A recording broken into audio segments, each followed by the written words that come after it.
Happy Wednesday to you. We're live from our Kingdom Financial Group studio here at 5th and State. It's the Joel and Natalie Show on Talk Erie, and it's another one of our monthly William T. Spaeder Company moments, and I've got quite a crew here in the studio, so I'm going to introduce them. With me, I have Tim Devine, Scott McNabb, Joe Kirby, Brianna Madeira, and Tabitha Sexton. Thank you, folks, for being here. You know, as we reach the end of another year, it's common for people to evaluate their goals for the upcoming year, and this often includes careers and the companies they choose to grow with, whether it is working in an office or in the skilled trades. Erie boasts many opportunities in both environments, especially in this renaissance Erie is currently finding itself in. So our guests here join us from William T. Spaeder, a 110-year-old company, been a large part of this region's renaissance. They're here to talk today about rewarding opportunities that a career in the trades offers. Okay, and let's talk about this because we're talking about HVAC, plumbing, pipe fitting, electrical, welding, sheet metal, process piping, fire protection, and more. So, Tim, let's start with you. Tell us about your role and your history with Spaeder. Okay, so my history, I'm going on 30 years working for the company. I started out as a first-year apprentice. I worked as an apprentice, then as a journeyman, and then I moved on to a foreman on job sites, and then I moved into the office as a project manager, and then from that, I moved to the labor manager. And basically, my role now is to work with all the unions and the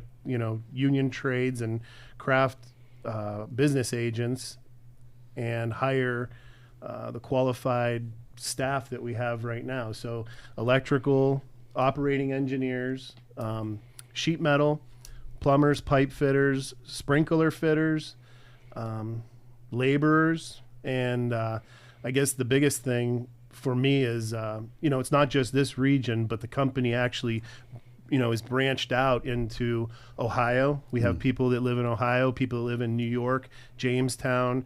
We have an office in Buffalo. And we have people that work for the company, not only in Erie, but also in like Grove City, off of Interstate 80 down in Clarion. So as the company's grown through the years, we really are bringing more of what Spaeder offers out even further, so we can handle more of a customer base. Yeah, the footprint is growing. It's huge. Yeah, I mean, it's really, really exciting. And when I first started, it was a heavy, commercial and industrial company that did a lot of work at the paper mill in town, and GE, which is Wabtec now, and a lot of the industries. And since they've left the area, we've moved into more of a service-based company with a lot of electrical, HVAC, sheet metal. We'll take care of somebody's home all the way to a refinery. Wow. Yeah, and they're that's quite a spectrum, right? It's huge. From a single family home to a massive refinery, right? Yeah, and the best part about it is the unions that we work with, and we get the union men and women from. They're great jobs, and they're not just jobs, but they're careers. These are skilled crafts men and women that have went through training. We know what we're getting, and it just makes it a lot easier for the company to grow. Joe, you're the fabrication shop foreman. You and Tim have known each other quite longer than your time at Spaeder, isn't that right? Yeah, we've been friends since childhood, and it so happened we were in the apprenticeship program together, and I took a little different route to get here at Spaeder, but we've been together now for almost 15 years, 20 years. 20 years, yeah. Again, this is just me because I'm just curious about this stuff. But do you have designers that are helping what you're doing in the fabrication there generally, or is that stuff that you guys can do because of your knowledge base? A little bit of both. We have a full BIM department that will design design and model everything we need to do. And then we also have some pretty skilled foremen that can come up with their own, drawings and send them in for us to fabricate in the shop. Scott, let's talk about, getting involved in the skilled trades. And how hard is it for an up-and-comer, a young person, to get involved with the trades and find a stable company like Spaeder these days? Sure. In the trades, especially right now, it is such an open field.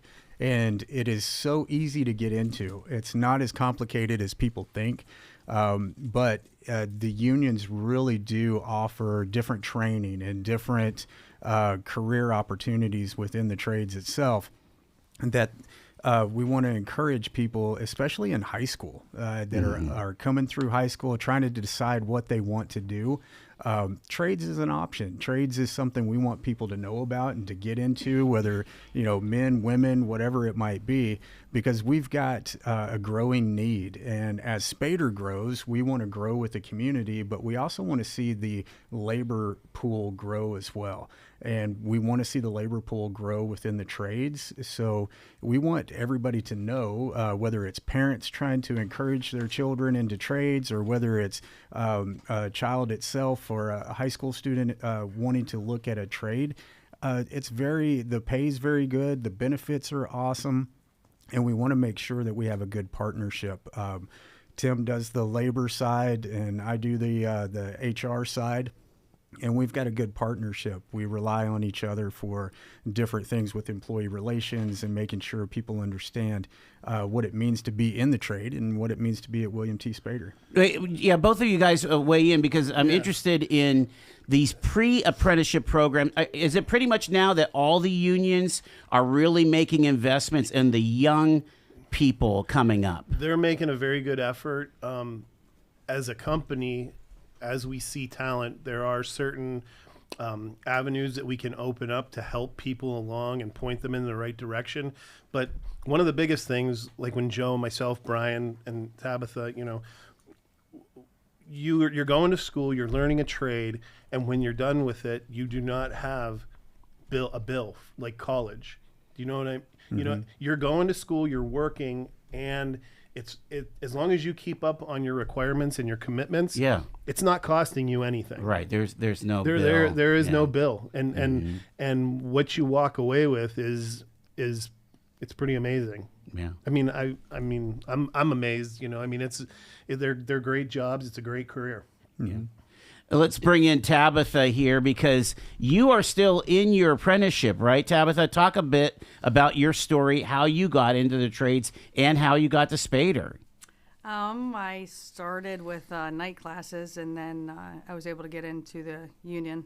I was a production worker at first, so they kind of have that to start you out with. Okay. So they can kind of see what you know and get you out in the field a little bit. Were you handy as a kid? Like, did you like doing stuff like this? Not when I was a kid, but when I got older, I did construction with my dad, and then I did a structural skylight in Pittsburgh, so I did that kind of stuff. But yeah, my dad does construction, so. Okay.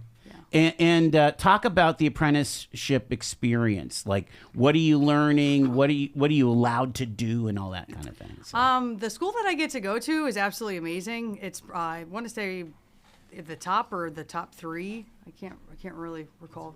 It's definitely absolutely amazing. The tools, the machines, and everything, all the mechanics and everything that they have there is top notch. What's your specialty right now? I do HVAC. I'm an HVAC. Yeah, so HVAC you're dealing with tech. a lot of sheet metal, right? No sheet metal. So there's a sheet metal union. That's different. Okay. That's totally different. But I do the HVAC. So we do residential all the way up to commercial. There's boilers, furnaces, rooftops, all the above. The big, what 10, 20, 50 kW? Yeah. Or what are they, tons, right? Yeah. Yeah. So. So you're having to like really stretch your skill set, like especially if you're doing a commercial rooftop, or I mean, there's a lot to that, right? I mean, That's what I was working on today. So yeah, it was good. It was good in the rain. It was In the good. snow, Yeah, in the rain. It was good. It was That's nice and warm. awesome. So, yeah. What is the most surprising thing that you've been learning as an apprentice? And how much there is to really know and how widespread you really got to be, because when you start looking at the field, you're like, okay, I could do that, and then you're like, oh, there's quite a bit to learn. Like between like you it's a little bit of every trade that you really have to know when you're an HVAC. Well, yeah, when you're dealing with a rooftop, you're dealing with a roof cap. Yeah, you have so electrical, there's you like have the roofing refrigeration. materials and all that stuff. Yep. Just the crane placing you it. got to do the crane signals, all that kind of stuff. Yeah, you got to learn all that stuff. So I'm in my 4th year, so I'm Fantastic. Yep, it's a 5-year. Do you have like a program. goal? Like, I mean, is there a specialty that you want to zoom in on? You think? No, I'd like to just be able to know quite a bit about each thing. So. Yeah. Brian, let's bring you in here. What might you say to a young person who's thinking about, career options and maybe, the difference between a college degree, skilled trades, apprenticeships, and sometimes these things kind of are mashing together these days, right? I mean, I would say, make no mistake, it's pretty expensive to live right now. Cost of living's high. If you're going to college and not sure about what you're going to do, you're going to just end up with a bill. Mm-hmm. So for me, a skilled labor isn't going anywhere. The demand is always going to be there. We're needed all the time. And it's a good high-paying job. I started out of high school working lower-paying labor jobs. And when I saw this opportunity, I already had 2 kids at the time. Wow. And, the chance to make the kind of money you make in our labor union, in our skilled trades union, without having to pay for school, not having any schooling bills, and learning it, it's unmatched. I mean, the opportunity is great. I think anyone going out of high school that is unsure of what they want to do and knows they don't want to go to college, I think really needs to look into the skilled labor trades. Joe, I want you to weigh in on this because there's a situation here where, what, can you really expect an 18-year-old to know exactly what they want to do the rest of their lives? This kind of gives people an opportunity for a mid-course correction. Can you resonate with that? It's hard because when you are that young, a lot of people are unsure. And we do have some people that decide it's not for them. Yeah. But, as I am actually one of the instructors for Local 27 in Pittsburgh, most of the guys we get are pretty good, and, they're But do you ever get like these 24-year-olds or these 27-year-olds of like, hey, I'm done with my dead-end job. I really want to learn something, Oh, absolutely. Back to when Tim and I were apprentices, we were in our early 20s, but we had a guy, he was almost 40, wasn't he? Doug, he was quite a bit older. He spent a lot of time traveling the country and working as a pipeliner, and then he got into the apprenticeship, and he was quite a bit older than us. But yeah, you get anywhere from, we right now in the first year class, we have somebody that just graduated high school last year to somebody in his mid-30s that, is making a career change. How about you? I'm sorry, Scott. I want you to weigh in on this too about the idea that that the trades can be entered in at different life seasons. I guess maybe somebody's okay with their Uber gig, and then they have a baby. It's like, okay, Right. I need to get sharp on this. And we shouldn't just say guys. We need to say ladies, women Right. too. I mean, there's a lot of opportunity there. Oh yeah, the opportunities are great, and no matter what stage you are in your life, you're going to reevaluate those opportunities. And so if somebody's in their 30s, they've had some other type of career that they thought that was going to be a career, the trades is a great place to go. It's a great place to get started. The pay is equivalent to what you would be making in other places if you had spent 10, 15 years, say, in a non-union type job. So to get started in the unions, even if you're in your 30s or as late as life as 40s. I don't see that as late in life anymore. No, not anymore.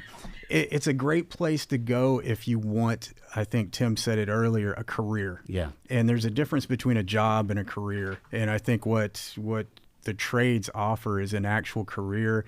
It's training that you have. So the latest and greatest in technologies, the stuff that comes down the pike that you're going to need to be aware of is going to be taught. And that's going to add even more value to yourself and to what you can offer to a company as well. One last question, and somebody grabbed this. Why do you think William T. Spaeder is uniquely a great place to work when it comes to these kind of skilled trades like this? You have so many different options. A lot of the owners have been through the apprenticeship. They worked in the business when they were kids. They started out when they were small. So when you're stymied or you have a question or there's something that you don't really understand, you have resources and people behind you that have done the crummy jobs. There's times where you're on a roof, you're working on a rooftop unit, you're out in this weather in December and January, but they've done it. You know what I mean? They've walked the walk. They've done it. So they have real life experience with what you're going through at that time. Yeah. The crazy thing for me, because I've worked for the company for so long, is when I run into somebody and they don't realize everything that William T. Spaeder offers, all the services and as a company through the years and I've seen it and lived it, we strive to be the people that you call when it's bad, when somebody else can't figure it out, when you don't know what you should do, or you have a situation for electrical, plumbing, HVAC, it could be anything, pipe fitting. We're the people that we want to be your go-to. And we want to be that one-stop shop kind of deal. Yeah, there as isn't well another for, mechanical right. contractor in the tri-state area, in Ohio, New York, that offers everything that Spaeder offers. Where can they find available jobs, or even maybe just make an inquiry for hiring, Scott? Sure. They can go to the website that we have, williamtspaeder.com, and we have a careers page that is there. And then we're always taking in, and we have it open if there's plumbers or electricians or someone interested in sheet metal or whatever it might be, they can apply. We have open recs for that. Okay. And then that way, when we do scale up or we need talented people, we've got a pool that we can pull from. It just occurs to me that coming into the new year of 2025, some folks might be interested in, making a change or looking above where they're at right now, especially those young folks, So this is an amazing opportunity. Oh, it really is. New Year's resolution: come to Spaeder. Well, I want to thank our guests here, and they include Tim Devine and Scott McNabb, Joe Kirby, Brianna Madeira, and Tabitha Sexton. Thank you so much for being with us here. Who did I miss? I missed Brian Madeira. I'm sorry. Brian Madeira. That's okay. right. That's all right. Oh my gosh. Sorry, guys. Thank you so much, and thank you to William T. Spaeder for another Spaeder moment right here on Talk Erie and the Joel Natale Show. Thank you. Thank you, Happy Joel. holidays. Happy holidays. Happy holidays.